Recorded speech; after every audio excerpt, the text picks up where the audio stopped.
Iran ഇസ്രായേലിൽ നടത്തിയ ആക്രമണത്തിന് തിരിച്ചടി നൽകാൻ ഇപ്പോൾ ഇസ്രായേൽ ഒരുങ്ങിക്കൊണ്ടിരിക്കുകയാണ്. ഇസ്രായേലിന്റെ F-35 യുദ്ധവിമാനങ്ങൾ ഇറാനിലെ ലക്ഷ്യങ്ങളെ ആക്രമിക്കാൻ വേണ്ടി സജ്ജമായിരിക്കുന്നു എന്നാണ് ഇപ്പോൾ ഇസ്രായേലിൽ നിന്ന് വരുന്ന ഔദ്യോഗികമായ റിപ്പോർട്ടുകൾ. ഇസ്രായേലിന്റെ ചാനൽ 12 പറയുന്നതനുസരിച്ച് 4 ലക്ഷ്യങ്ങളെയാണ് ഇസ്രായേൽ ആക്രമിക്കാൻ ഉദ്ദേശിക്കുന്നത്. ഒന്ന് ഇറാന്റെ ഓയിൽ ഫെസിലിറ്റികളാണ്, രണ്ടാമത്തേത് പ്രസിഡൻഷ്യൽ കോംപ്ലക്സ് ആണ്, മൂന്നാമത്തേത് ഇറാന്റെ പരമോന്നത നേതാവ് അലി ഖാംനയുടെ കോംപ്ലക്സ് ആണ്, അതുപോലെ തന്നെ മറ്റൊന്ന് റവല്യൂഷണറി ഗാർഡിന്റെ IRGCയുടെ ഹെഡ് ക്വാർട്ടേഴ്സ്. ഇങ്ങനെയുള്ള 4 പോയിന്റുകളെ ആക്രമിക്കാനാണ് ഇസ്രായേൽ ലക്ഷ്യമിടുന്നത്. എന്നാൽ ഇറാൻ പറയുന്നത് നിങ്ങൾക്ക് ആക്രമിക്കാൻ ഇറാന്റെ മണ്ണിലേക്ക് സ്വാഗതം എന്നാണ്. അതായത് പൂർണ്ണമായ എല്ലാ അർത്ഥത്തിലും ഇപ്പോൾ സജ്ജമായിരിക്കുകയാണ് ഇറാൻ എന്നാണ് ഈ വാർത്തയിൽ നിന്ന് മനസ്സിലാക്കാൻ സാധിക്കുന്നത്. യഥാർത്ഥത്തിൽ ഇപ്പോൾ റഷ്യയിൽ നിന്ന് ലോകത്തിലെ ഏറ്റവും പ്രധാനപ്പെട്ട ഡിഫൻസ് സിസ്റ്റമായ S-400 ഇത് ഇപ്പോൾ റഷ്യ ഇറാനിലേക്ക് എത്തിച്ചു കഴിഞ്ഞു. ആവശ്യമായ രൂപത്തിലുള്ള എല്ലാ സംവിധാനങ്ങളും റഷ്യയും ഇറാനിൽ ഒരുക്കിയിട്ടുണ്ട്. അതായത് ഇലക്ട്രോണിക് ജാമിംഗ് അടക്കമുള്ള സിസ്റ്റങ്ങൾ, അതോടൊപ്പം തന്നെ ഇത്തരത്തിലുള്ള F-35 യുദ്ധവിമാനം പോലുള്ള ആധുനിക സ്റ്റെൽത്ത് വിമാനങ്ങളെ ഡിഫെൻഡ് ചെയ്യാൻ ആവശ്യമായ രൂപത്തിലുള്ള സംവിധാനമാണ് S-400 എന്നറിയപ്പെടുന്നത്. എന്നാൽ ഇതും ഇപ്പോൾ ഇറാന്റെ മണ്ണിൽ വിന്യസിച്ചിട്ടുണ്ട് എന്നതാണ് ഇവിടെ പ്രധാനമായി എടുത്തു പറയേണ്ടത്. പക്ഷെ ഈ S-400 എത്രമാത്രം ചെറുത്തു നിൽക്കാൻ കഴിയുമെന്നത് വളരെ പ്രധാനപ്പെട്ട ഒരു ചോദ്യമാണ്. കാരണം F-35 ധാരാളം ഇലക്ട്രോണിക് വാർ സംവിധാനങ്ങൾ ഉണ്ട്. അതായത് അതിനെ കണ്ടെത്താതിരിക്കാനും ഇനി അതിന് നേരെ പാഞ്ഞു വരുന്ന മിസൈലുകളെ ദിശ തിരിച്ചുവിടാൻ ഇങ്ങനെ തുടങ്ങിയിട്ടുള്ള വ്യത്യസ്തമായ സംവിധാനങ്ങൾ അമേരിക്ക ഡിസൈൻ ചെയ്തിട്ടുള്ള, അമേരിക്ക നിർമ്മിച്ചിട്ടുള്ള F-35 യുദ്ധവിമാനത്തിലുണ്ട്. എന്നാൽ ഇന്ന് ലോകത്ത് അറിയപ്പെടുന്ന ഏറ്റവും വലിയ പ്രതിരോധ സംവിധാനം തന്നെയാണ് S-400 എന്നറിയപ്പെടുന്നത്.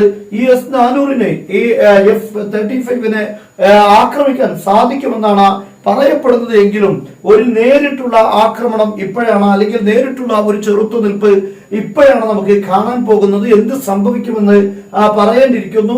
നിലവിലിപ്പോൾ ഉക്രൈൻ റഷ്യ യുദ്ധം നടക്കുന്നുണ്ടെങ്കിലും അവിടെ F-35 യുദ്ധവിമാനങ്ങൾ ഉപയോഗിച്ചിട്ടില്ല എന്നത് വസ്തുതയാണ്. അപ്പോൾ ആ ഒരു യുദ്ധവിമാനത്തിന് എങ്ങനെയായിരിക്കും റഷ്യയുടെ പ്രതിരോധ സംവിധാനം പ്രതിരോധിക്കുക എന്നത് ലോകം ഇപ്പോൾ ഉറ്റുനോക്കിക്കൊണ്ടിരിക്കുന്ന പ്രധാനപ്പെട്ട ഒരു കാര്യം തന്നെയാണ്. നമുക്കറിയാം, ഇപ്പോൾ ഇറാൻ ഏകദേശം 2000 മിസൈലുകളെങ്കിലും സജ്ജമാക്കിയിരിക്കുന്നു എന്നാണ് റിപ്പോർട്ട് വരുന്നത്. ഈ മിസൈലുകൾ, അതായത് ഈ ഇസ്രായേൽ ഏതെങ്കിലും ഒരു ഘട്ടത്തിൽ ഇറാന്റെ മണ്ണിൽ ആക്രമിക്കുകയാണെങ്കിൽ ഉടനെ തന്നെ ആ യുദ്ധവിമാനങ്ങൾ ഇസ്രായേലിന്റെ മണ്ണിലേക്ക് തിരിച്ചെത്തുന്നതിന് മുമ്പ് തന്നെ ഈ ലക്ഷ്യങ്ങള്, ഈ 2000 മിസൈലുകൾ തകർത്തിരിക്കുമെന്നാണ് ഇറാൻ കണക്ക് കൂട്ടുന്നത്, അല്ലെങ്കിൽ തകർക്കണമെന്നാണ് ഇറാന്റെ കണക്കുകൂട്ടലുകൾ. ആ യുദ്ധവിമാനങ്ങൾ തിരിച്ചെത്തും മുമ്പ് വളരെ വേഗതയിലുള്ള മിസൈലുകൾ ഇസ്രായേലിന്റെ പല ലക്ഷ്യങ്ങൾ, ഏകദേശം 100-ലധികം ലക്ഷ്യങ്ങളെങ്കിലും ആക്രമിക്കുമെന്നാണ് പറയപ്പെടുന്നത്. ആ കൂട്ടത്തിൽ പ്രധാനമായും ദൈനമയിലുള്ള, അതായത് ഇസ്രായേലിന്റെ വളരെ പ്രധാനപ്പെട്ട ആണവ റിയാക്ടർ നിലനിൽക്കുന്ന ഭാഗം, അല്ലെങ്കിൽ ആ റിയാക്ടറിനെ ആക്രമിക്കും എന്ന് തന്നെയാണ്. അതായത് ഇപ്പോൾ ഇസ്രായേലിന്റെ ആക്രമണ പട്ടികയിൽ ഇസ്രായേലിന്റെ ആണവ റിയാക്ടർ ഉൾപ്പെട്ടിട്ടുണ്ട് എന്നതാണ് ഇവിടെ എടുത്തു പറയേണ്ട കാര്യം. അതായത് ഇസ്രായേലിന്റെ യുദ്ധവിമാനങ്ങൾ ഇറാന്റെ മണ്ണിൽ ആക്രമണം നടത്തുകയാണെങ്കിൽ അവർ സജ്ജമാക്കിയിട്ടുള്ള 100 കണക്കിന് മിസൈലുകൾ ഉടനെ തന്നെ ചീറിപ്പായും ഈ ലക്ഷ്യങ്ങളിലേക്ക് എന്നാണ് മനസ്സിലാക്കാൻ സാധിക്കുന്നത്. എന്നാൽ ഇസ്രായേലിൽ നിന്ന് നിലവിൽ വരുന്ന റിപ്പോർട്ട് പ്രകാരം ആണവ റിയാക്ടർ, അതായത് ഈ ഇറാനകത്തുള്ള ആണവ റിയാക്ടർ ആക്രമിക്കുകയില്ല എന്നാണ് മനസ്സിലാക്കാൻ സാധിക്കുന്നത്. ഒരുപക്ഷെ അത് ആക്രമിക്കാനുള്ള സാധ്യതയും തള്ളിക്കളയാൻ കഴിയില്ല. പല ഭാഗത്തു നിന്നുമുള്ള സമ്മർദ്ദങ്ങളായിരിക്കാം ഒരുപക്ഷെ ഇസ്രായേൽ അങ്ങനെ ആക്രമിക്കാതിരിക്കുകയാണെങ്കിൽ അതിന്റെ കാരണം. അങ്ങനെയെങ്കിൽ ഈ ആണവ റിയാക്ടർ ആക്രമിച്ചില്ല എങ്കിൽ ഇറാൻ ഏത് ലക്ഷ്യങ്ങളായിരിക്കും ഇസ്രായേലിൽ തെരഞ്ഞെടുക്കുക എന്നത് മറ്റൊരു ചോദ്യമാണ്. നമുക്കറിയാം, കഴിഞ്ഞ ഇറാന്റെ ആക്രമണത്തിൽ പ്രധാനമായും 4 ലക്ഷ്യങ്ങളെയാണ് ഇറാനും ആക്രമിച്ചിട്ടുള്ളത്. അതൊന്ന് നഫാത്തീൻ, അതുപോലെ 10 ഓഫ് എയർബേസുകൾ, അതുപോലെ തന്നെ അതായത് 3 എയർബേസുകളും, അതുപോലെ തന്നെ മൊസാദിന്റെ ഹെഡ് ക്വാർട്ടേഴ്സുമായിരുന്നു ആക്രമണത്തിന് ലക്ഷ്യമാക്കി ഇറാൻ കണക്കുകൂട്ടിയിരുന്നത്. ഈ 4 ലക്ഷ്യങ്ങളെയും ശക്തമായ രൂപത്തിൽ ആക്രമിച്ചിട്ടുണ്ട്. ഇറാൻ പറയുന്നത് പ്രകാരം ഇസ്രായേലിന്റെ ഏകദേശം F-35 എന്നറിയപ്പെടുന്ന പ്രധാനപ്പെട്ട യുദ്ധവിമാനങ്ങളിൽ 20 എണ്ണം ഈ നഫാത്തീൻ എന്നറിയപ്പെടുന്ന എയർബേസിലേക്ക് മിസൈൽ പതിച്ചത് മുഖേന തകർന്നിട്ടുണ്ട് എന്നാണ്. 20 യുദ്ധവിമാനങ്ങൾ തകർന്നു പോയിട്ടുണ്ട് എന്നാണ്. ഈ ഇനത്തിൽപ്പെട്ട യുദ്ധവിമാനങ്ങൾ, അതായത് F-40 F-35 എന്നറിയപ്പെടുന്ന യുദ്ധവിമാനം ഇസ്രയേലിന്റെ അടുക്കൽ ഇപ്പോഴുള്ളത് 40 എണ്ണമാണ്. എന്നാൽ ഇതിൽ 20 എണ്ണം നശിച്ചു പോയിട്ടുണ്ട് എന്നാണ് ഇറാൻ കണക്കുകൂട്ടുന്നത്. അതുപോലെ തന്നെ F-15 എന്നറിയപ്പെടുന്ന അമേരിക്കയുടെ യുദ്ധവിമാനങ്ങൾ, അതും ഇസ്രയേലിന്റെ നവാദീൻ എയർബേസിൽ അല്ലെങ്കിൽ ടെൽ ഓഫ് എയർബേസിൽ വെച്ച് തകർക്കപ്പെട്ടിട്ടുണ്ട് എന്നാണ് ഇറാൻ അവകാശപ്പെടുന്നത്. ഇപ്പോൾ നിലവിൽ ഇസ്രായേലിൽ നിന്നുള്ള ആക്രമണത്തിന്റെ സാഹചര്യം കണക്കിലെടുത്ത് അല്ലെങ്കിൽ അതിനെതിരെ തിരിച്ചടിയുടെ സാഹചര്യങ്ങൾ മനസ്സിലാക്കിയത് കൊണ്ടായിരിക്കണം ഇറാന്റെ വ്യോമ മേഖലകളിൽ ഇപ്പോൾ നിരോധനം ഏർപ്പെടുത്തിയിരിക്കുകയാണ്. യുദ്ധവിമാനങ്ങൾക്ക് നിരോധനം ഏർപ്പെടുത്തിയിട്ടുണ്ട് ചില പ്രത്യേക ഭാഗങ്ങളിൽ. അതിന്റെ പ്രധാനമായ കാരണം ഇങ്ങനെ ഒരു ആക്രമണം ഏത് സമയത്ത് ഉണ്ടാവുകയാണെങ്കിലും തിരിച്ചടിക്കാനുള്ള സാഹചര്യങ്ങൾ ഒരുക്കുക എന്നതാണ് ഇതിലൂടെ ഉദ്ദേശിക്കുന്നത്. മാത്രമല്ല, ഇപ്പോൾ റഷ്യ ഇറാന് നൽകിയിരിക്കുന്ന വളരെ പ്രധാനപ്പെട്ട ഒരു മിസൈലാണ് നമുക്കറിയാം ഇസ്കന്ദർ എന്നറിയപ്പെടുന്നത്. ഇസ്കന്ദർ എന്നറിയപ്പെടുന്നത് യൂറോപ്പിന്റെയും അമേരിക്കയുടെയും ഒരു പേടി സ്വപ്നമാണ്.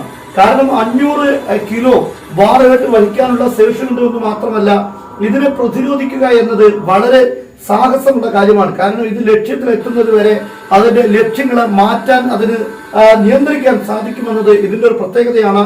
മാത്രവുമല്ല, ഇതിന് ആണവ പോർമുനകൾ വഹിക്കാനുള്ള ശേഷിയുണ്ട്. ഇറാന്റെ കയ്യിൽ അങ്ങനെ ആണവായുധങ്ങൾ ഉണ്ട് എങ്കിൽ ആ ആണവായുധം വഹിക്കാൻ ഈ ഇസ്കന്ദർ എന്നറിയപ്പെടുന്ന റഷ്യൻ മിസൈലുകളെ കൊണ്ട് സാധ്യമാണ്. മാത്രമല്ല, ഇറാന്റെ തന്നെ ഫത എന്നറിയപ്പെടുന്ന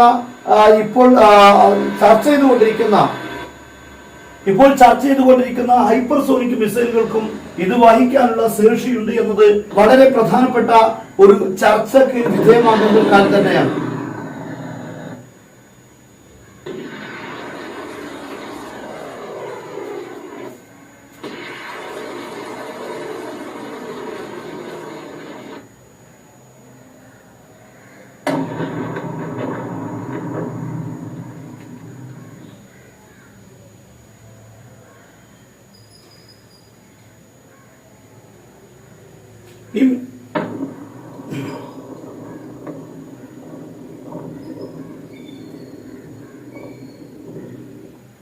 ഈ ഇസ്കന്ദർ എന്നറിയപ്പെടുന്ന റഷ്യയുടെ മിസൈലുകളും അതുപോലെ തന്നെ വ്യോമ പ്രതിരോധ സംവിധാനങ്ങളും അതുപോലെ ഇലക്ട്രോണിക് ജാമിംഗ് സംവിധാനങ്ങൾ ഇതെല്ലാം ഇപ്പോൾ ഇറാനിൽ എത്തിയിട്ടുണ്ട്. അതോടൊപ്പം പറയേണ്ട മറ്റൊരു പ്രധാനപ്പെട്ട കാര്യമാണ് ഇറാന്റെ വളരെ പ്രധാനപ്പെട്ട നേവി നിലനിൽക്കുന്ന ഭാഗമാണ് ബന്ദർ അബ്ബാസ് എന്നറിയപ്പെടുന്നത്. ഈ ബന്ദർ അബ്ബാസിലുള്ള ഇറാന്റെ വളരെ പ്രധാനപ്പെട്ട യുദ്ധക്കപ്പലുകളെല്ലാം ഇവിടെ നിന്ന് പിൻവലിച്ചിരിക്കുകയാണ്. കാരണം ഇവിടെ ഒരു ആക്രമണം ഉണ്ടാകാനുള്ള സാധ്യത കണക്കിലെടുത്ത് പ്രതിരോധ സംവിധാനങ്ങളെ കൊണ്ട് പ്രൊട്ടക്ട് ചെയ്യപ്പെട്ട മറ്റൊരു ഭാഗത്തേക്ക് അതെല്ലാം നീക്കിയിരിക്കുകയാണ്. കാരണം ബന്ദർ അബ്ബാസ് ആക്രമിക്കപ്പെടാനുള്ള സാധ്യതയുണ്ട് എന്നതുകൊണ്ട് തന്നെയാണ് ഇവിടെ നിന്ന് ഇപ്പോൾ മാറ്റിയിട്ടുണ്ട്. ഏതായിരുന്നാലും മിഡിൽ ഈസ്റ്റിൽ ഒരു ശക്തമായ യുദ്ധത്തിന്റെ കാർമേഘങ്ങളാണ് ഇപ്പോൾ അടിഞ്ഞുകൂടിക്കൊണ്ടിരിക്കുന്നത്. ഏത് സമയത്തും ഇസ്രായേലിന്റെ ആക്രമണം ഇറാൻ നേരെ ഉണ്ടാകാനുള്ള സാധ്യതയുണ്ട്.